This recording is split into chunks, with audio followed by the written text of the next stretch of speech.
Hello there, my name's Amelia Lawrence. I'm the Relationships Manager at the Crafts Council, the national charity for contemporary craft. And I'm delighted to be hosting this show and tell. So a big thank you for Digital Craft Festival for inviting me, and also to our amazing makers who will be joining us. So shall we start with Eva Radulova from Arado Ceramics?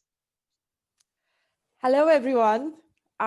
So my name is Eva, and I am based in southeast London. I've been doing ceramics for about 20 something years because I started very young in high school. I was about 13, and then I've studied all my way up to Stoke-on-Trent, where I did my degree. And what I'm currently doing is Arado Ceramics. I actually started since as soon as I finished my degree up in Stoke, and I moved down to London. What I do is tableware and home decor, and all of my work is inspired by Japanese aesthetics and prints and all these minimalistic designs and silhouettes. And you could see clear lines and simplicity in my designs. And I like to take the opportunity of being part of Digital Craft Festival to launch my latest designs, which is this vase. This is the Urban Simplicity vase, part of the home decor. And then that's the small one because there are two. And this is, that's the big one. Well, they're pretty much similar. And you could see them in the mute colors that I like to work with. And they're gonna be launched now at the show, so you could see through all the social medias my new designs, along with all the designs that I've got from before. And this is just a natural extension of the collection. That's all about me and what I've been doing so far. Thank you, guys. Brilliant. Well, they look beautiful. So thank you very much. Wonderful. So shall we continue to Kerry Day? Hello. So my name is Kerry, and I'm mainly a printmaker based in Bristol. Originally, I'm from London, and I started life doing ceramics, but then because of health issues, I ended up having quite a lot of time off work, and just started doing lots of painting, drawing, printmaking, and then from about 2006, I decided to do it more full time, and I really got into printmaking.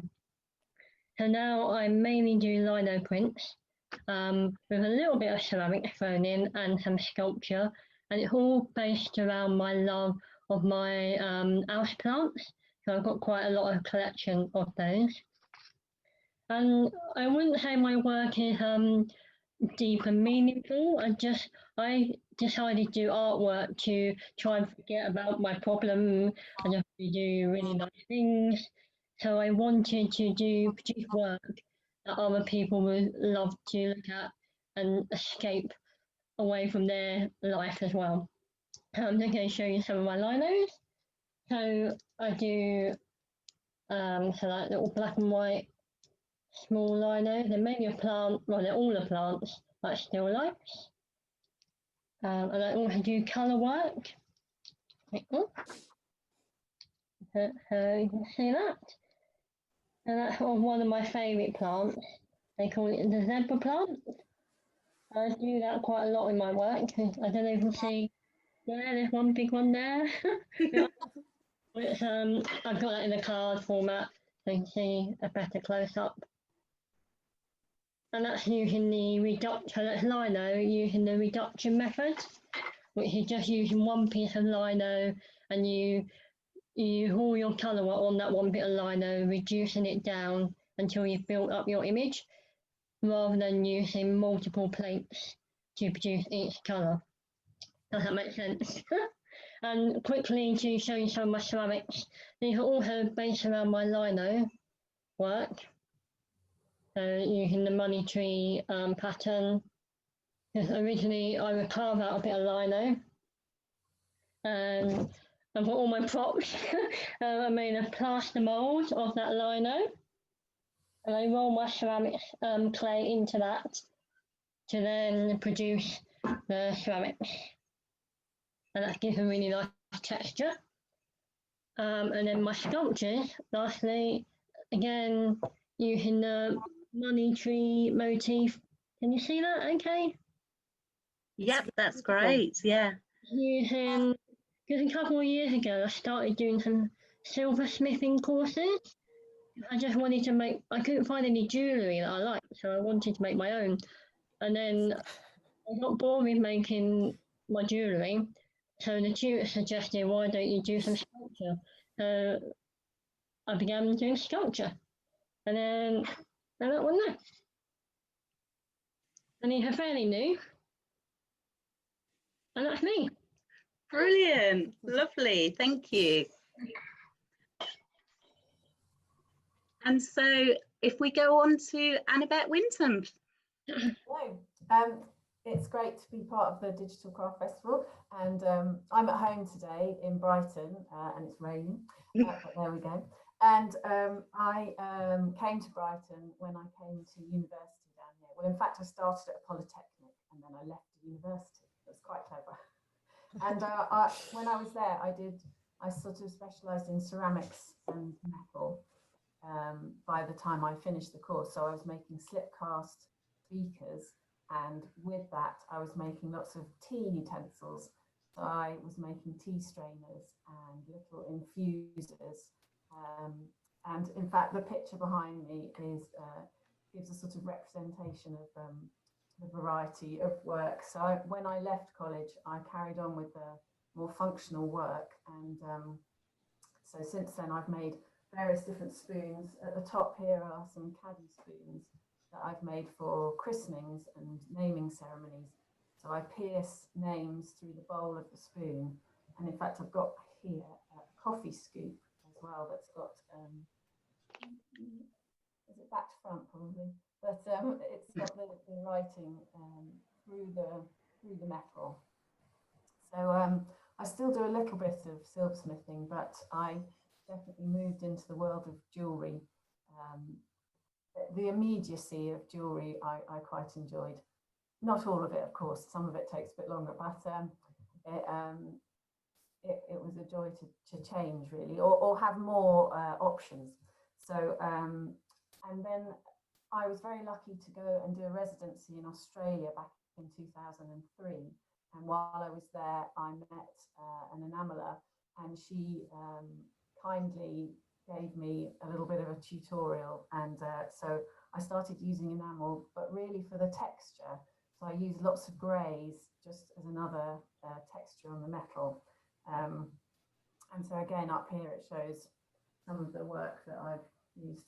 I use enamel on, and I tend to sort of stick to a group of colours. I also do, my enamelling is torch fired, so there's certain colours that don't appreciate that method. So I don't really veer into the area of pinks and oranges and reds. I think it might be an oxidizing aspect. Jane could probably tell you a lot more about that. So I have with me and I'm wearing a bit of some recent work. So I mat a lot of my enamel right back after I've created the shiny finish from heating it, because I quite like the sort of texture of a matte finish. And I guess the last thing I wanted to show was that I also sometimes veer into other materials. So for example, there's a brooch behind the picture, and then there's one here where, so I use little bits of plywood, which I've just painted and shaped. And again, it's a textural thing. So the piece has similar shapes. Each of the shape is similar, but it is using a different method to make a texture. So that's a little bit about me. And I love living in Brighton. It's a very vibrant community. There's lots of arts going on, lots of crafts people. So it's a nice place. And I'm in a workshop with 13 of us, and we have ceramicists and jewelers and a bit of everybody. And it's a very nice place to be. Brilliant. And Annabeth, could you show us the necklace you're wearing as well? Because we can't see it on screen. So, Yes, I have to get up like that. There you go. The reveal. oh, lovely.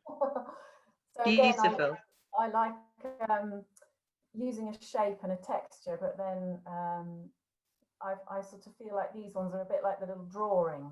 So you've got the actual thing, and then you have the drawing of the shape. Yeah. And in fact, last thing was that a few years ago, I saw a wonderful exhibition of William Scott work. So there's the one up here with the pears is based on his print work. So I got quite into, he used lots of skillets and bowls and spoons and things in his very, he used the shapes completely pared down, but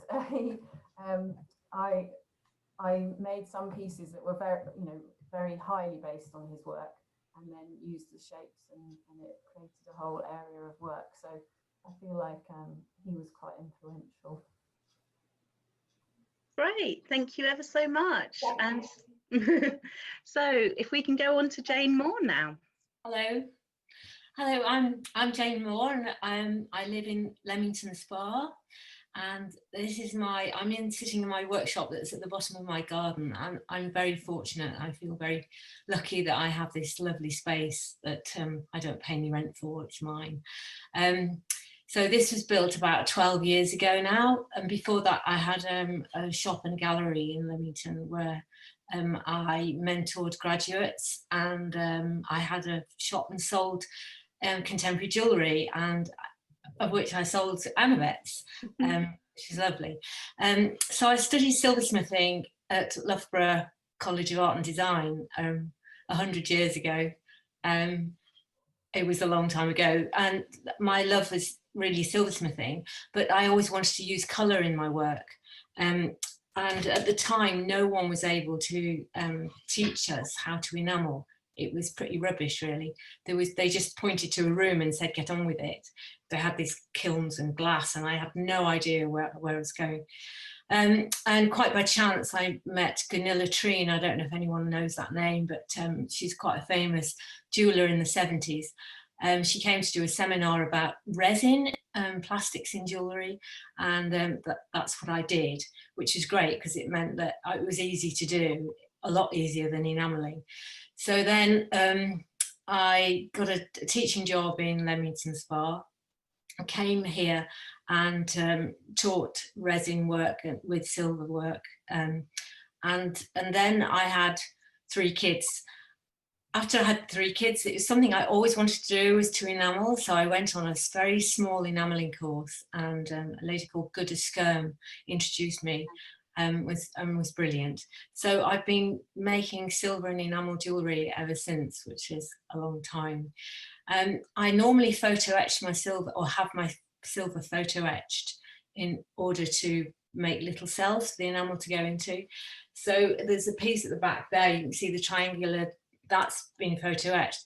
But due to the lockdown, the processors that I use are on like virtual go slow stop. So I had to really think again about how I was going to make my work. And I had a little a sort of little dilly-dally with texturing metal a few years ago, and I had a big clean of my workshop. I decided to spring clean the workshop, and I found tools that I'd forgotten that I'd had made out of steel. So I decided to have a go at rolling the silver again, and then enamelling on top. So this is, I don't know if you can see this piece. Can you see it's, yes, just bring it a bit closer to the screen. Perfect. It's textured underneath the enamel. Yeah. And that technique is called bas-tie, where you put a transparent enamel over a pattern. So normally enamelers would engrave, but I don't engrave. I just didn't go there for a long time ago. So the texturing things really worked. So I'm now making earrings as well. Let's look at, I don't know if you can see. And then I'm setting the pieces like you'd set a stone. So of course I'm really enjoying the silversmithing aspect of that. And then also I'm experimenting with like little floating pieces like these. I have to admit those little flowers have been photo etched.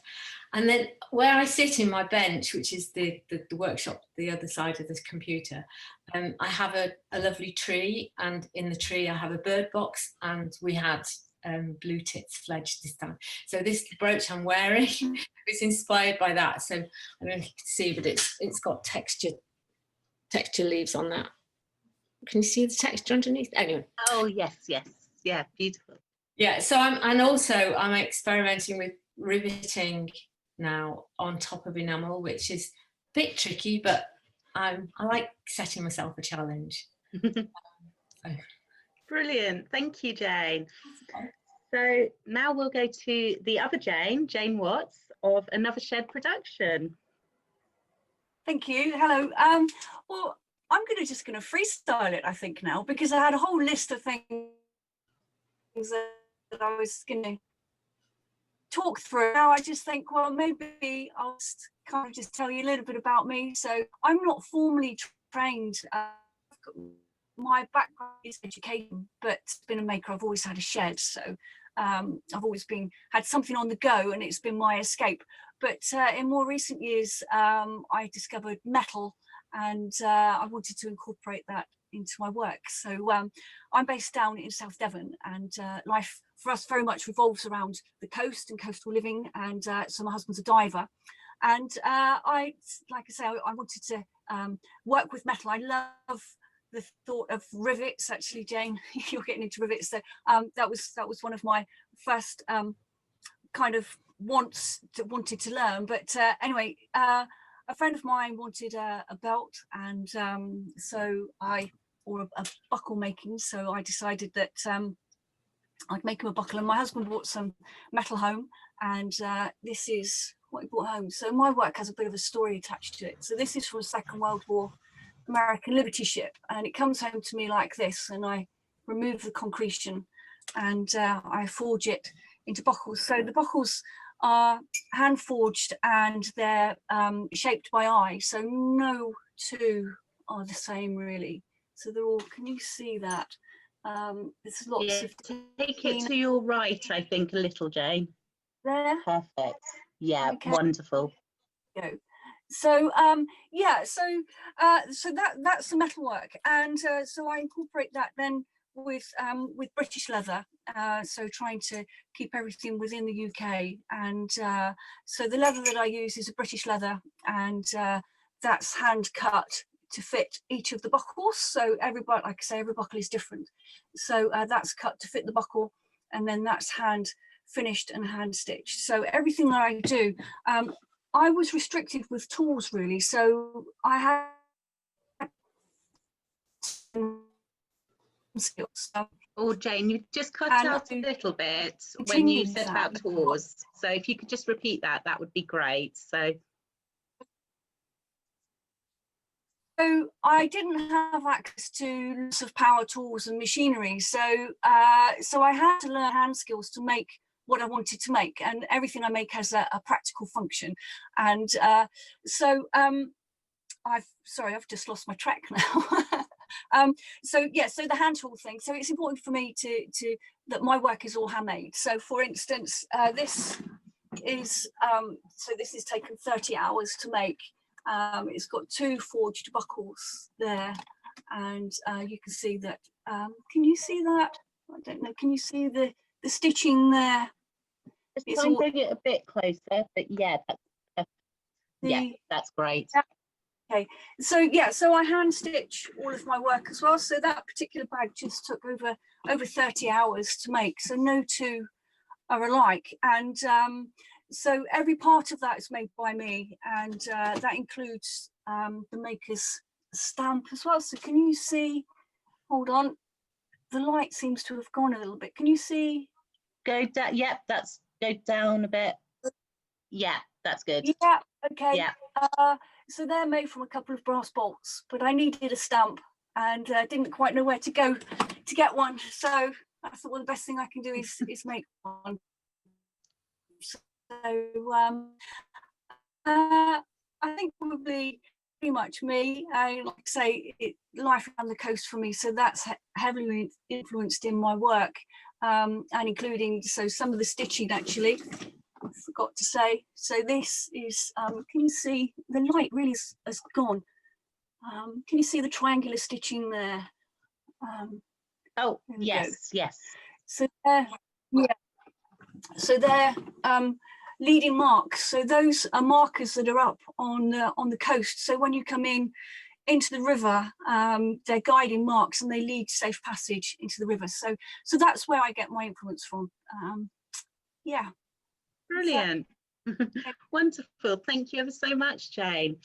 And so lastly but not least, we'll go on to Helen Jennings. Thanks, that was lovely to hear all of those. So it's quite handy coming last. So yeah, hi, I'm Helen Jennings and I am a textile artist and I work in mixed media and print and paint and acrylics and well, everything really on paper and fabric, and make abstract wall hangings and jewellery. I might be coming at this in a bit of a different angle because I think Amelia said you could ask a rhetorical question. Well, I was going to say, do you feel stuck? And because I have been feeling quite stuck, and I don't know if that's just you know, I'm at a particular part of my career or whatever, but definitely I'd lost the plot with what I was doing. I had no feeling for it anymore. I think life just sort of gets in your way. And like Jane, about 98 years ago, I was at Loughborough. So it's a long while. We've been doing what we do for a long time. And yeah, it's hard to keep that focus when you're a mum and all those other things, and families and friends start leaving you and people vanish. And, you know, life has a way of throwing like curveballs at you. So yeah, it's very easy to lose your way. So I just want to say, and you can find your way back, because I think I am, as I'm trying to be positive. And so, yeah, so I'm here on this at this craft festival because during COVID, I reconnected with my stuff, with my work. I just sort of light bulb came back on, one of those moments, you know. And generally, really, I think a social media thing as well, because I stumbled across it was a Facebook group called textileartists.org, and it was such a generous thing. These wonderful textile artists were very established artists, were right at the top of their game, renowned people, sharing what they do because, you know, they wanted to help people who were, you know, depressed, cut off, isolated during COVID. And so I got the last lady, she's called Christine Chester, I think. And I got her demonstration. It was, they called them stitch challenges. And this was her stitch challenge, which was, you know, quite a very simple thing, just choosing a shape and stitching into it. She did it all by hand. And I went to my sewing machine because that's what I do. And this was my little sample that I did. Oh, wow. And it just got me going. And I thought, well, oh, it just got me all fired up. And then I went off and I thought, oh, I love that. I love all that stitching. And then I went off and I experimented a bit more on my own. And I don't know if you can see all the stitches, the different, just the sewing machine, but just different types. Up a bit. Wow. It's Brilliant, very fine stitching, so it's hard to see it. But anyway, that got me all fired up. And so, yeah, that's what happened. I started to do lots of hand painting onto, well, I've always done hand painting, but I started to get very bold with my painting, sort of just really just ink. I honed it down to just ink onto any kind of fabric, because I wanted really bold colours. And then I painted it all with just very large brushes. and then chop it all up and reassemble it. And when I reassemble it, that's when all the stitching comes in. Oh, just clear the decks. So I reassemble it and make my little wall pieces. Well, some are little, some are big. And so these are all the bits of fabric cut up and overlaid onto other bits of fabric. And then it's completely covered in stitching and hand stitching. Don't know if you can see it. Yes, we can. Yeah, amazing. And then I overlay other stitching as well, and put other shapes sort of hidden within. So that's where I've been going, and then I thought I've got to do something with it. I want to, you know, I want to show it. So yeah, luckily Sarah took me on, so that was great. So I'm really pleased about that. So yes, I've been making lots and all different sizes, and I'm just loving all the really bright colours. So again, absolutely covered in stitching. So very, very time consuming. So that's one kind of work that I do. And then I make my little jewellery and pieces, and I've just got a couple of samples here. So make them, and sometimes I put them in a little box frame. And they're all Beautiful. laminated, it's laminated paper, this one. So they're all embossed through rolling mills or pressing, with lots of different gold and silver leaf, platinum. And then I do some on fabric, some textile ones, and I sometimes incorporate semi-precious stones. Those are tourmalines, I think. So that's real gold leaf on there. So I gild the fabric and distress it, and I make that jewelry, which I've been making for many years. And then I also adapted it to make wall pieces, which is all gilded, collaged fabric with some organic matter in there. And another thing I like to do is free motion embroidery, sort of like impressionistic paintings, which are just, so that's like my garden. It's just stitching. The whole lot is just stitching, and what I do is I lay the thread over the backing cloth like it's paint and form the colours. Then I stitch into it over the top. So that's kind of what I do, a bit of a collection of what I do, and been doing it since 1981. So there we go. And I just wanted to really say, you know, you can always find your way back. Well, I think that's a really lovely place to end, like with the introductions, and so nice to hear how people have sort of adapted to the current situation as well, and found new creative routes as well during that time.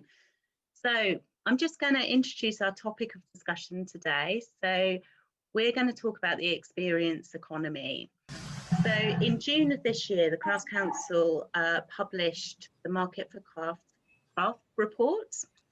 The research took place prior to COVID-19.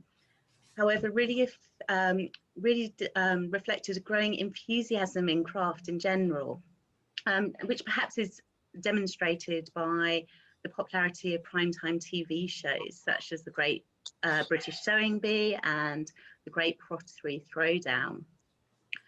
With 20% of consumers indicating that they would like to pay, they would pay to attend a workshop, it's no surprise that there is an increasing interest in spending more time partaking in an experience in the craft sector, rather than just making purchases alone. And I think there's an increased interest in how processes work, whether that be from learning from online tutorials or craft kits. There is a real enthusiasm to learn a new skill and understand the existing skills of makers as well.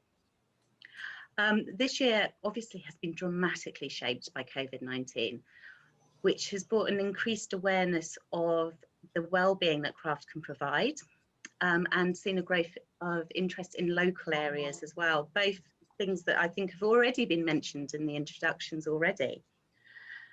Many makers prior to COVID-19 were already part of the experience economy, whether it be attending shows, hosting workshops, or giving studio tours and demonstrations. COVID-19, though, has very much changed the landscape of how these can now be delivered, meaning that face-to-face interaction has been greatly affected. Today, in our conversation, we're going to discuss our makers' experiences of this and what have been their challenges and highlights. So to kick us off, we'll just talk about what our makers have learnt, what you've learnt in the last 7 months to engage your audiences. Would anyone like to start? Kerry, maybe? Yeah. Well, I found using social media far more than what I was before. So I was taking a year off in 2019 to produce new work from doing any physical shows. And then I thought 2020 is going to be my year, my comeback year. But then obviously that kind of went down the drain. So I began using the social media more, trying to interact with my audience by doing live videos, showing more process video of how I make things, taking part in, because the online market world has really bloomed in the past few months. So I just found lots of different, not companies, different people who were organising events. So I just started doing more of those. And have you found that your audience has changed through using social media? Yeah, my following has increased. My sales have increased, which I was really surprised by, because I was teaching lino printing and then that just suddenly stopped. So I was terrified that half of my income was just gone. So I was really scared that, oh my God, what am I going to do? But actually, I feel okay. I've been really lucky that people have continued to buy stuff from me, which I'm really grateful for. So thank you. And I think part of that is by doing more things, putting myself out there more, which is really scary. Because and even doing a talk, agreeing to do this talk, is hopefully going to get me seen by a new audience. So hopefully I get more followers, possibly more sales. But at the moment, it's more about promoting myself. And then in the long run, hopefully that will lead to sales and just, getting out of my comfort zone. Absolutely. And has anyone else experienced sort of addressing social media and really focusing on social media? Yeah. Okay. Yeah, Annabeth? Yes, I think at first I was not feeling very comfortable about it. It's not an area that I had really got fully into, and so now I'm trying.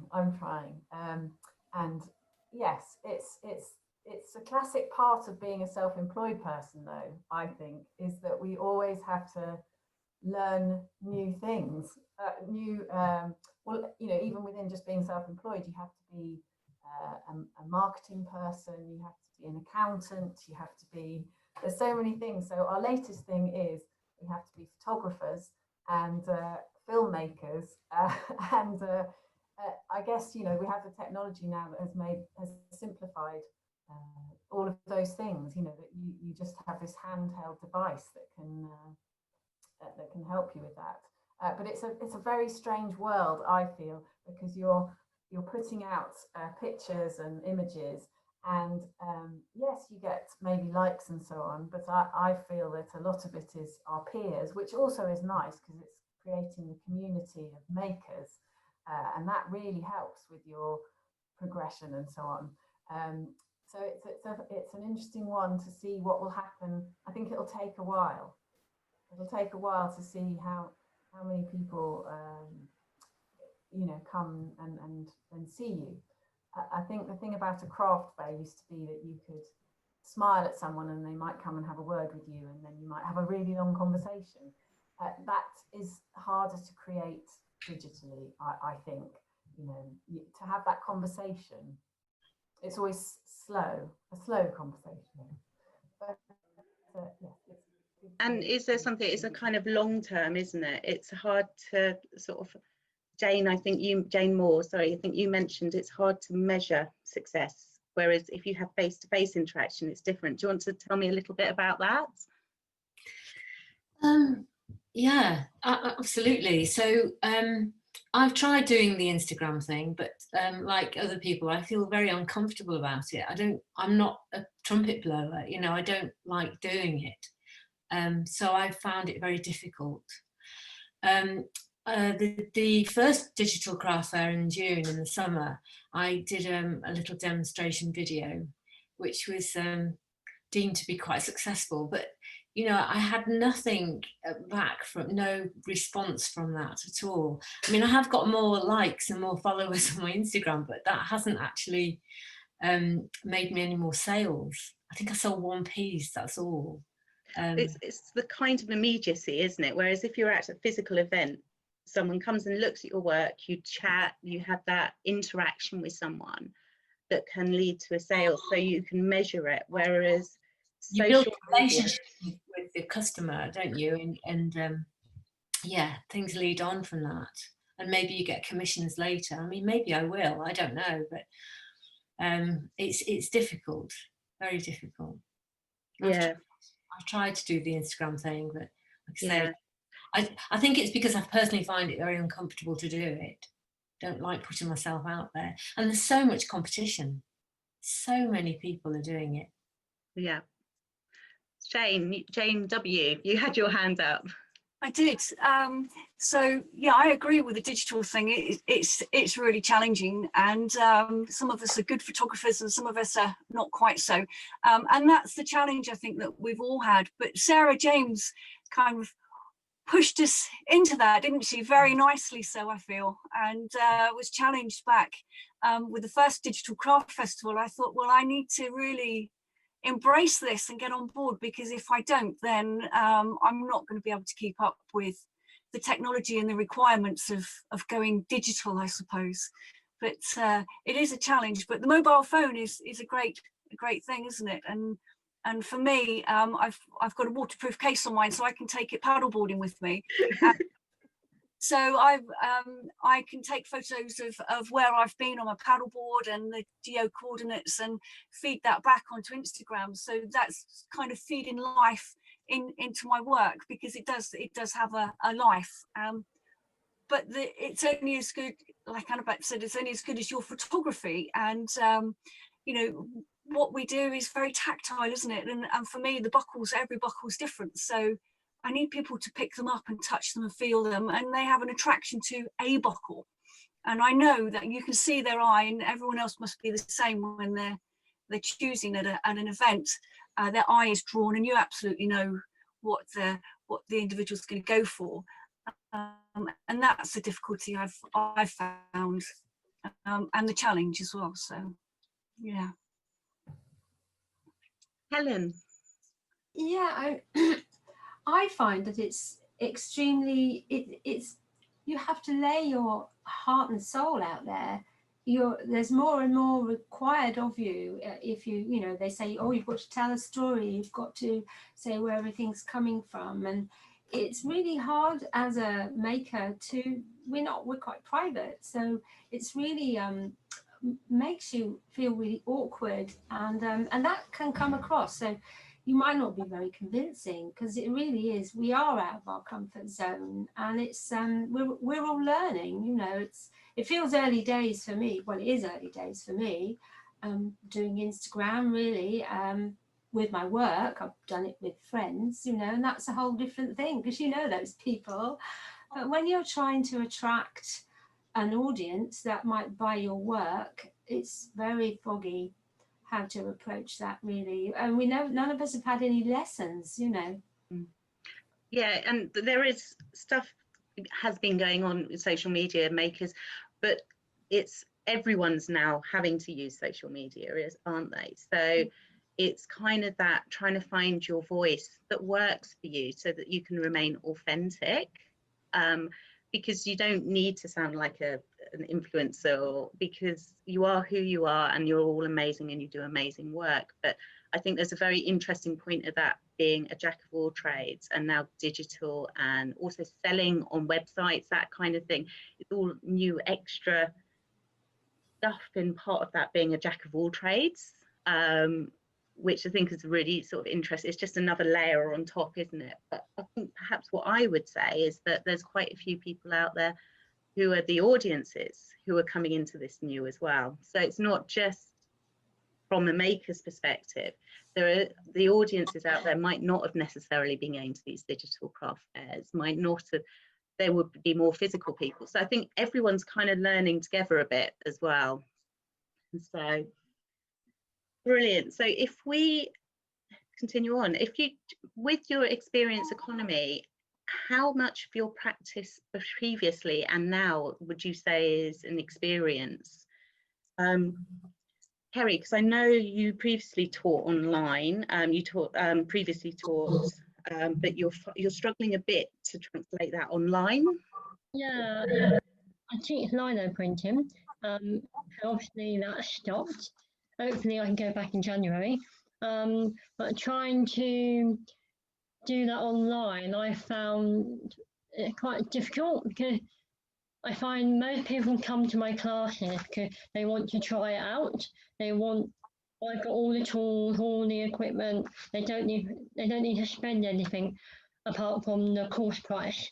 Whereas doing it online, they would need to get a certain amount of equipment beforehand to then take part in the workshop. So I've kind of not done that, even though people keep asking me for online courses. I just think it would be really difficult to get the take up on that.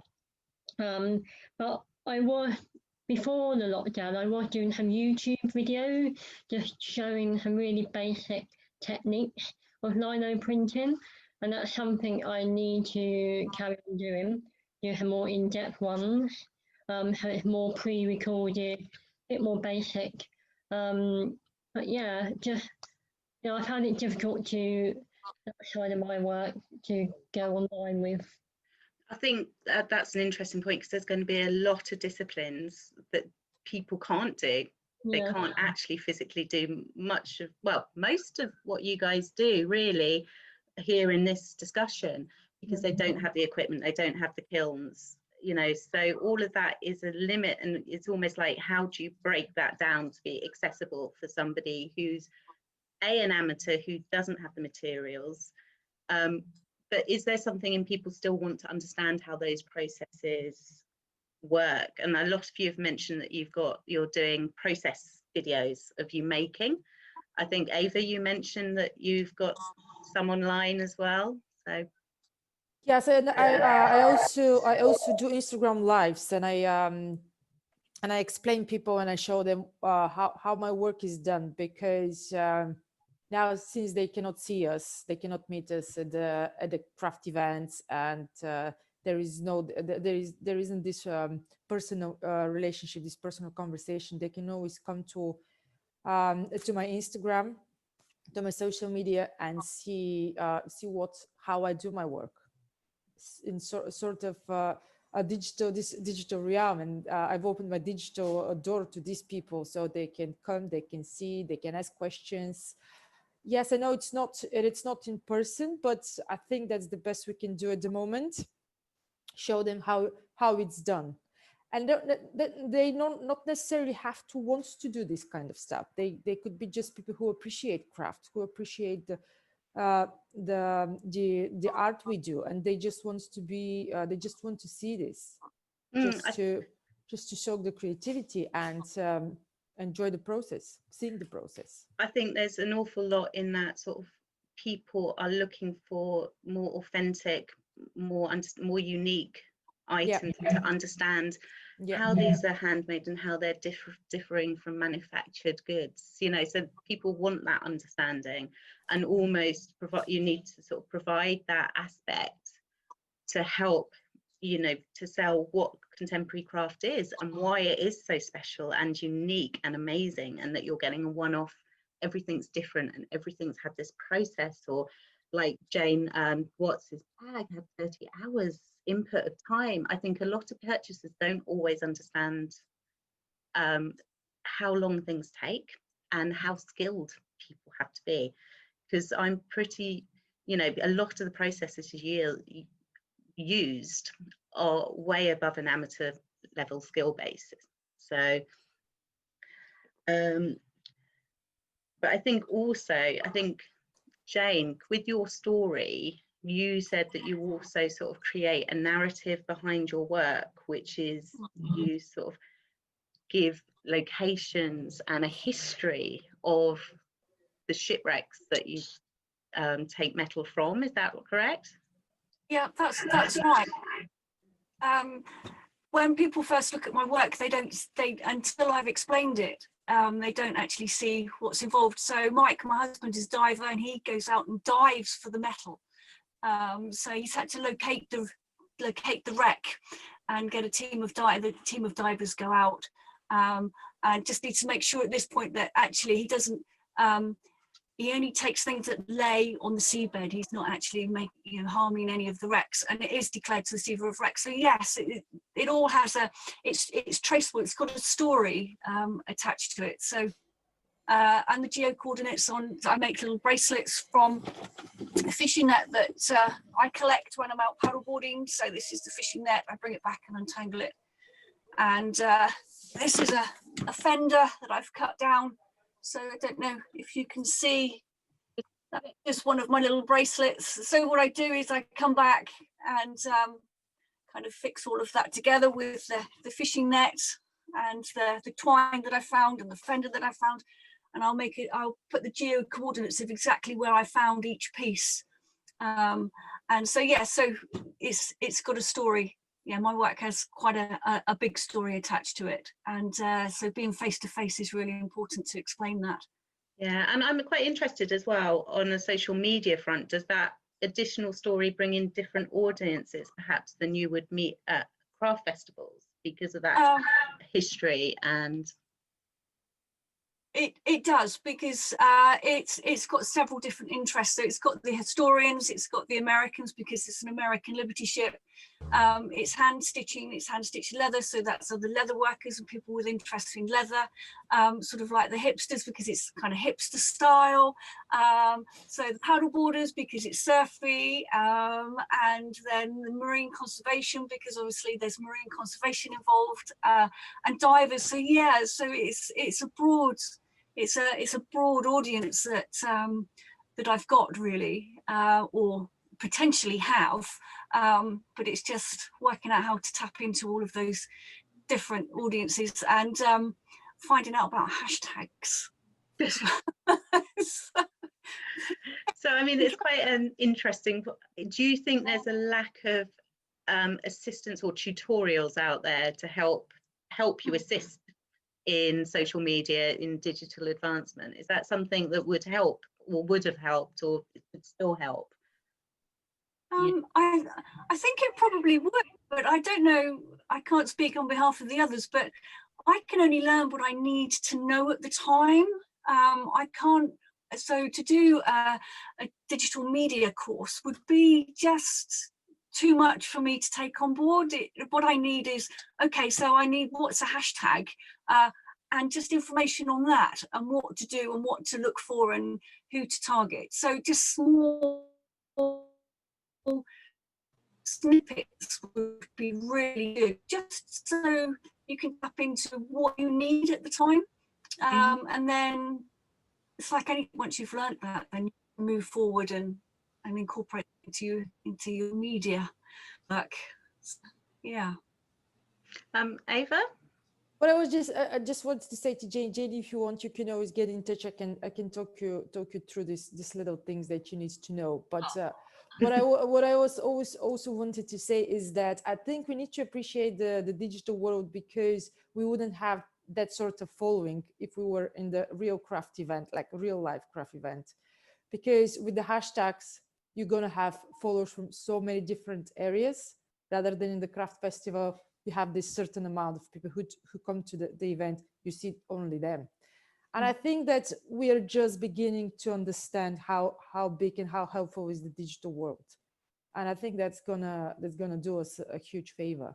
And I'm really, really looking forward to see how things are going to develop in the near future. And do you, in a way, I think what's probably happened with COVID-19, it's very much pushed everybody, sort of forced them very quickly into this digital realm that was already happening, but perhaps we would have preferred if it was at a slightly slower pace to digest it and take it in and absorb it. But coming out of COVID-19, what do you see the future as being? I think we're gonna still into the digital realm, because this is how we connect from people from around the world. I mean, we don't have to be the same place, and I think this we're gonna keep this. I mean, we come all together, and I think this actually gives us this opportunity, because look at us now. We are all across UK, and we are coming together. We are doing this event. We would have done it anyway, but I think that this is going to give us new opportunities to work and to collaborate. And then I think we're all looking forward to go back to the real life events, because you still want to see people and still wants to have this personal relationship, the meeting point, and see and people to experience your work, to see your work in real life. But I think that going forward, we're going to go in this very interesting intertwined relationship between digital and real life world. So it's a kind of almost a blended experience. Yes. So maybe you might have your physical show where you get your audience that need to touch, they need to feel, they need to experience and meet. But also alongside that, there may be some digital element to expand the audience there. Yeah. How does everyone else feel about that as a possibility? Is that something that you feel, say, next year or in following years, would be something you are now able to adjust to, having the two alongside one another? Well, it has been for a while alongside each other. I mean, the classic thing, I don't know about you guys, but you're at a craft fair and people say, do you have a website? And you say, yeah. And then they don't buy from your website neither. Or the other classic thing is, where are you going to be next? You know? That's quite interesting. Do you think those people they're people that need to physically experience, but do you think they've managed to change and adapt to this situation that we're in now, Jane? Really don't know. It's difficult. It's interesting, isn't it? In a bit. Jane and I talked about this, which was that we think that, you know, some of our customers are definitely slightly older customers, and therefore I think, you know, some of them it's brilliant, you know, they have embraced it.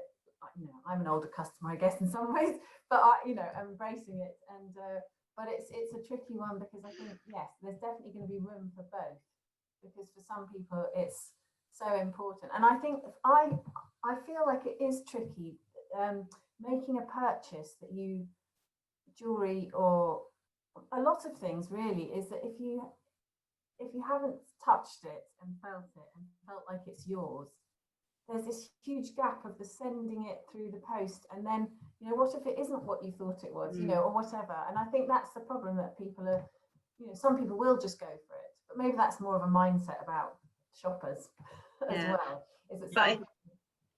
But I think also, Jane W, you mentioned that the whole shopping experience, the online experience shopping, is it's kind of different as well. You need to be faster, you need to keep up. Do you want to just mention something about that? Well, absolutely. You all know now that every buckle is different that I make, so people can't just order a belt, you know, so I want that one, because they're all completely different. So they do press the button on the website, and then it's a series of communications then of I send through several photographs of different buckles that they can choose from, and give them a description and dimensions. So we're looking at maybe 5 or 6 emails just to to purchase a belt.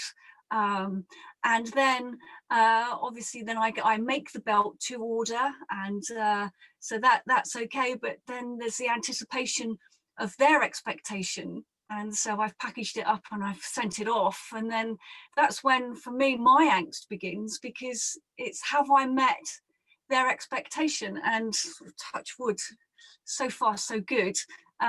People have been pleased with their purchase, and sometimes a little bit more surprised than got more than they anticipated. So it's been a positive thing, but it's to being the maker and it's been a challenge, because once you're at an event, people touch what it is that you've made, and they have a connection with it. They make the purchase, and everyone's happy and move on, and hopefully you'll get really accustomed on it's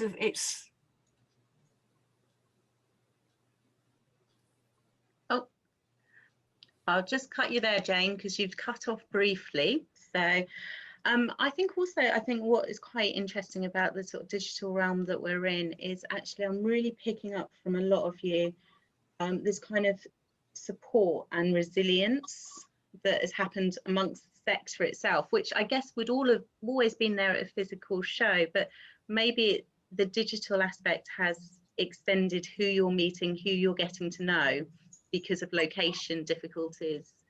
Has anyone got anything to say about that? I mean, Helen, you mentioned your artists local network that you're part of. Well, yes, a lot of people have been worried about, mental health, mental well-being during the COVID period, and obviously where I live is no different. And several of us were struggling and getting, we're all cut off and working away, but not having any communication with each other. So yeah, that came out of all of those feelings, and we do. It's very early days, but we do have a little group. There's a lot of artists and creative people live here in Torrington, and so it's pretty lively normally. And we have an art centre, with a cinema. I mean, we're only a tiny town, so that's all gone, been taken from under us. So yeah, starving, aren't you really? So yeah, we've got together, and we are like Ava offered to teach the hashtag thing. I mean, we're all teaching each other how to do these things a little bit, it can be a bit of the blind leading the blind, but we've all got little different, levels that we can teach. So yes, we've got this group going. We've already done one craft fair in the summer, and we're planning a little online one before Christmas. So because we were going to do another one and it got cancelled due to the COVID, so it was due to be this month. So yes, it's all positive from that point of view, and we are all getting something out of it.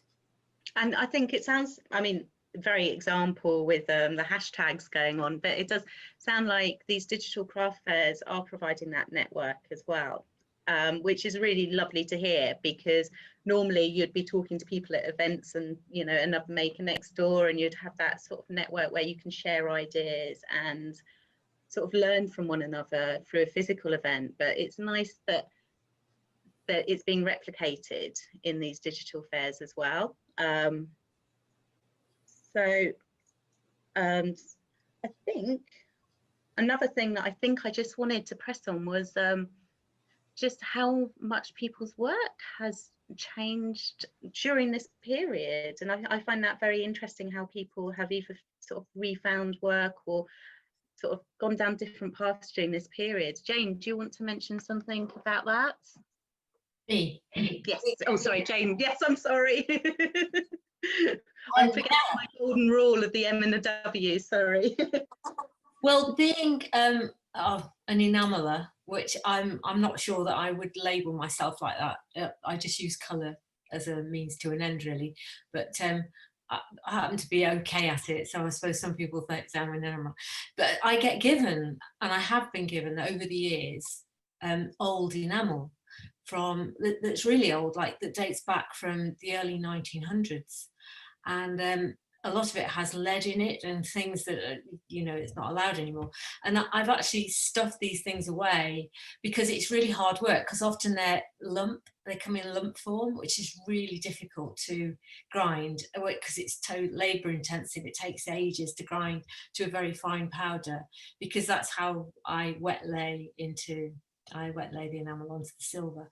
But anyway, because I had this big clear up in my workshop because of COVID, I discovered all these amazing colours that I had, including this one, which is a vibrant. It's called laburnum green, and you know, it's just lovely. I've discovered things that I hadn't known I'd got, really. So I forced myself into doing tests and things that I would never normally do because I'm a bit lazy and don't like doing tests. Yeah, so I was able to combine it again with the tools that I found that I'd forgotten I'd got. So it's been good, and that also combined with the fact that my processor wasn't able to process my silver for me. So that's been great, and it's process led, my work, and you know, one thing leads to another, and now I'm buzzing with ideas. It's great, and personally, I feel I've had a creative holiday without any pressures of being forced into time schedules, and you know, got to make this for then and all that. It's great, but at the same time, you know, I'm not earning any money, but it's fine. And I think, Helen, you said that also for you, it's been kind of a very creative year, sort of finding a path as well. Definitely. And for your business as well, I believe, as well. Is that right? Everything. It's just, I just feel a bit of a turnaround, really, just in myself, not in anything else particularly, because I'm not earning a fortune, but I am trickling along, and I've always had my jewellery anyway, and that always has been there trickling away. So it's like bread and butter money, but yes, these other work, I definitely got inspired and went backwards to older work that I'd done in the 90s, because I keep everything. I don't chuck anything away. If I get a commission, whatever's left over gets put in a portfolio or a bottom drawer. And so there it was, and I found it, like Jane did. You know, I'd forgotten all about it. It was wrapped up in a roll, and I thought, oh, what's all this then? And I got it all out, and it was like seeing it new again after so long. And I thought, why have I left that behind? You know, what's got in my way? So I just looked at it freshly. I thought, well, how can I bring that now into something new? So that's what I've basically been doing, trying to do, marry the two together. So it's still me, but it's not me, it's new, it's something else. Not that people don't quite like that when you're a maker, they like to have what they've seen before, but I've moved on. So, and that's important for a maker, is to move on. So yeah, it's been a great time for me. I've been feeling just like Jane, sort of on a sabbatical. So what is the future holding for any of you? I know, Ava, you've got some online tutorials that you're preparing for next year. Is that right? Do you want to tell us a bit about those? Yes, that's right. So in the beginning of the lockdown, well, I took some time off just to reflect on what I'm doing and what I want to do in the future. And then there was this online training that I took, teaching online. So I've been doing a lot of shooting and a lot of shooting. So next year, I'm gonna get ready with online tutorials and plaster work, because this is something that it's not very popular and a lot of people would be interested in seeing. So plaster modeling for ceramics. Yeah, this is what I'm going to. Great. Yeah. And anyone else got any plans for digital and online experiences for the near future? No, but more videos, I presume, and more social media interactions. So lots to, albeit a challenging year, I think lots of positives coming out of our conversation. And I think for me, one of the biggest positive thing, which I kind of knew in my heart anyway, having worked in the craft sector for, I don't know if I want to reveal how long, but a long time. It's just how amazing all the makers are and how supportive and adaptive they are. And in a world that has increasingly become digital anyway, COVID-19 has perhaps made us rethink what our digital relationship is and what the digital experience is, and it's forced it to be a necessity. So moving forward, we're hoping that hopefully the physical economy experience will still exist. As we all know, and what's come out very much is that people do need that face-to-face, that interaction with the pieces of work to feel and experience them, and to have that real sort of feeling of which piece they want, you know. So hopefully what we can move forward to is a blended experience where we can make the best of both worlds. We know COVID-19 has had a massive impact on everyone this year. And so the Crafts Council will be doing a further bit of research on the experience economy in the new year. We also need your evidence to measure the positive and challenging impacts of the current times. And so if you are a maker, Crafts Council would really appreciate you completing our maker survey, which is online on the Crafts Council website and also on our social media page. I am sure you will all agree how resilient, adaptable and supportive the craft sector is as a community. We've got lots of positive things going on. There's lots of amazing work, and importantly, there are amazing people involved in the craft sector.